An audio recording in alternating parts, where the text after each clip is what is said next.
नमस्कार मंडळींनो, सावळ्याची जणू सावली मालिकेच्या येणाऱ्या आठवड्यामध्ये जबरदस्त आणि प्रेमाचा वळण घेणारा ट्विस्ट आपल्याला पाहावयास मिळणार आहे.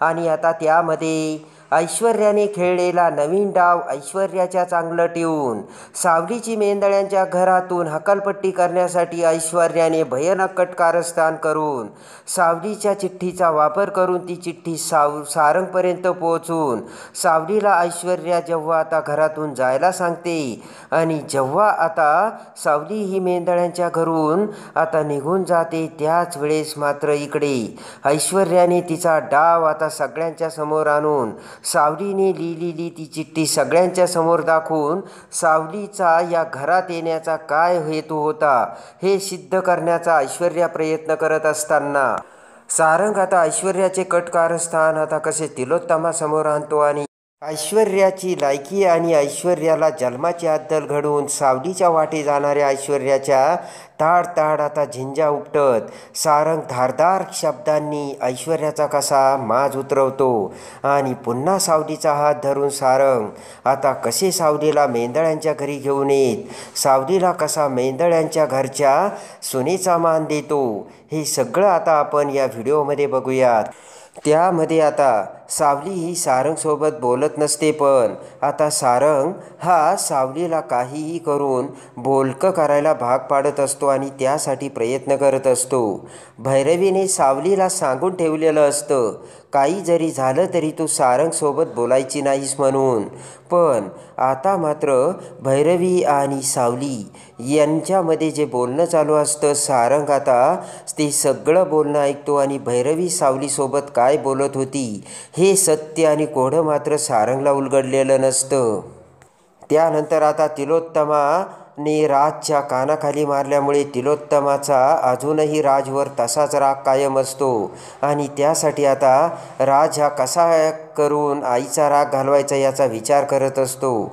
तेव्हा आता सारंग, अमृता, सावली, सोहम, बबलू सगळेजण आता विचार करत असताना सावलीने आता एक भन्नाट आयडिया दिलेली असते आणि तिलोत्तमा मॅडमचा जर तुमच्यावरचा राग घालवायचा असेल तर असं काही ग्रीटिंग द्या, त्यामध्ये मॅडमचे आणि तुमच्या जुन्या आठवणी मॅडमसमोर येतील आणि त्या जागे होऊन तुमचं प्रेम त्यांच्यासमोर येईल आणि मग त्या तुम्हाला माफ करतील. सावलीची ती आयडिया आता सगळ्यांनाच आवडलेली असते आणि लगेच आता त्या लहानपणीच्या फोटोचे ग्रीटिंग घेऊन राज आता तिलोत्तमाकडे येतो आणि कान धरून राजने आता तिलोत्तमाची माफी मागितलेली असती खरी, पण जेव्हा आता तिलोत्तमा राजचे लहानपणीचे तिच्यासोबतचे फोटो बघते त्यावेळेस आता मुलाच्या प्रेमाने तिलोत्तमाचे प्रेम समोर येऊन तिलोत्तमाने एका झटक्यात राजला माफ केलेलं असतं. आणि ही सगळी ग्रीटिंगची आयडिया आणि ही सगळी आयडिया आता सावलीची होती हे आता तिलोत्तमासमोर आलेलं असतं. पण आता मात्र तिलोत्तमा सावलीवरती रागवलेली नसते, कारण सावलीने या घरातील माणसं जोडण्यासाठी खूप चांगला प्रयत्न केला हे आता तिलोत्तमासमोर आलेलं असतं.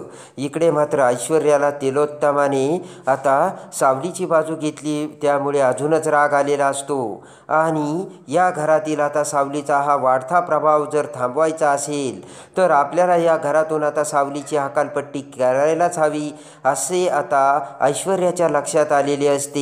आणि इकडे आता सारंग सरांवरचा राग घालवण्यासाठी इकडे सावलीने सारंगच्या नावाने एक चिठ्ठी लिहिलेली असते आणि ती रूममध्ये ठेवलेली असती खरी, पण त्याच वेळेस ती चिठ्ठी मात्र आता अस्मीच्या हातात लागलेली असते आणि अस्मीने ती चिठ्ठी फाडून आता अस्मीने त्याची सगळी हकीकत ऐश्वर्याला सांगितलेली असते. आणि आता अस्मी ऐश्वर्याला सांगते की सारंगच्या नावाने चिठ्ठी लिहून सारंगच्या जवळ येण्याचा ती पोरगी प्रयत्न करते, तर ऐश्वर्या म्हणते की असं आहे का आणि आता बघ मी काय डाव खेळते ते असे म्हणत आता ऐश्वर्या ही तिच्या हाताने ती चिठ्ठी लिहिते.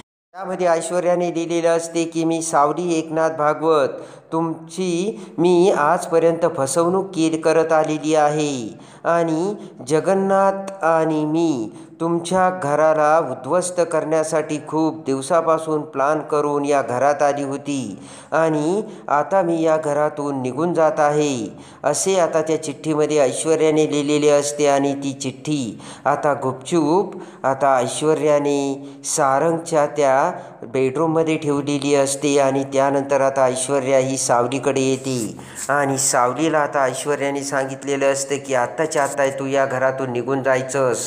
आणि ऐश्वर्याने आता सारंगच्या नावाची चिठ्ठी आता ऐश्वर्याने सावलीला दिलेली असते. आणि तुझी आणि माझ्यातली मैत्रीचं नातं कधीच संपलं आहे आणि आता तू या घरात राहता कामा नये. आणि मी ज्यावेळेस दुसऱ्या दिवशी उठेन त्या दिवशी तू मला या घरात दिसली नाही पाहिजे, असे सारंगच्या नावाची चिठ्ठी ऐश्वर्याने सावलीला दिलेली असते. आणि आता त्यामुळे सावलीला खूप वाईट वाटलेलं असतं.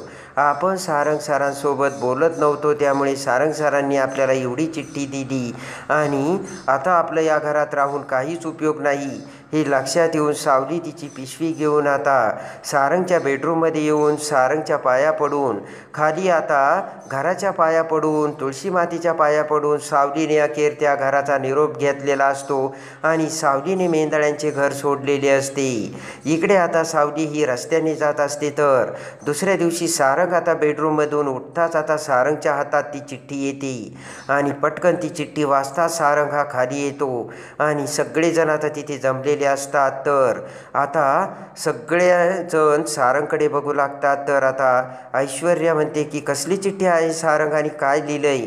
तर पटकन आता सारंगच्या हातातून आता ऐश्वर्या ती चिठ्ठी घेते. सारंगला आता काहीच बोलता येत नसतं आणि ऐश्वर्या तिलोत्तमासमोर आता ती चिठ्ठी वाचते आणि त्यामध्ये आता सावलीने जगन्नाथच्या बरोबरीने प्लान करून या घराला उद्ध्वस्त करण्यासाठी ती या घरात आली होती. पण आता तिचं हे सगळं रूप समोर आलं आणि म्हणून मी हे घर सोडून जात आहे ही सारंगच्या नावाची चिठ्ठी जेव्हा ऐश्वर्या तिलोत्तमासमोर वाचते त्याच वेळेस आता तिलोत्तमाला राग येऊन मोठा धक्का बसलेला असतो. आणि आता ती चिठ्ठी ऐकताच आता तिलोत्तमा म्हणते, बघितलं का सारंग, ती मुलगी आणि तिचा खरा चेहरा आला का आता तुझ्यासमोर. आत्तापर्यंत तू तिची बाजू घेऊन बोलत होता, पण तिचं खरं रूप आणि तिचा खरा चेहरा कळला का तुला आता. आणि तुला आता त्या मुलीसोबत संबंधी काही बोलायचं आहे का, अजून आहे का काही बाकी बोलायला. तर सारंगच्या समोर मात्र काही बोलायला जागा उरलेली नसते. आणि इकडे मात्र आता सोहम बबलू हुशारीने आता त्या चिठ्ठीचे सगळे सत्य आता त्यांच्या समोर आलेले असते. सोहम बबलूने आता लक्षात आलेलं असतं त्यांच्या की हे सावली वहिनीने कधीच केलं नसणार. आणि त्यानंतर मात्र अस्मी आणि ऐश्वर्याचे बोलणे चोरून ऐकत हे सगळं जे कोणी केलं ते ऐश्वर्याने केलं हे सत्य सोहम बबलू समोर येऊन पटकन आता सोहम आणि बबलू सारंगला सगळे हकीकत सांगतात. आणि त्याच वेळेस सारंगला खूप राग आलेला असतो आणि ऐश्वर्याने सावलीला घर सोडून जाण्यासाठी भाग पाडले हे सत्य आता सारंग समोर येऊन वाऱ्याच्या वेगाने सारंग आता सावलीला शोधायला बाहेर पडतो. आणि अखेर सावलीची भेट घेऊन आता सावलीला पुन्हा आता सावलीचा हात धरून आता खरे सत्य समोर आणत आता सारंग पुन्हा सावलीला कसे मेंढळ्यांच्या घरी घेऊन येतो आणि तिलोत्तमासमोर ऐश्वर्याच्या कटकारस्थानाचा पर्दाफाश करत सारंग आता सावलीला त्या घरात कसा सोनेचा मान देणार हे बघण्यासाठी आणि सावळ्याची जणू सावली मालिकेच्या डेली अपडेटसाठी बेल नोटिफिकेशनवर क्लिक करून आपल्या चॅनलला लाईक करा, सबस्क्राईब करा.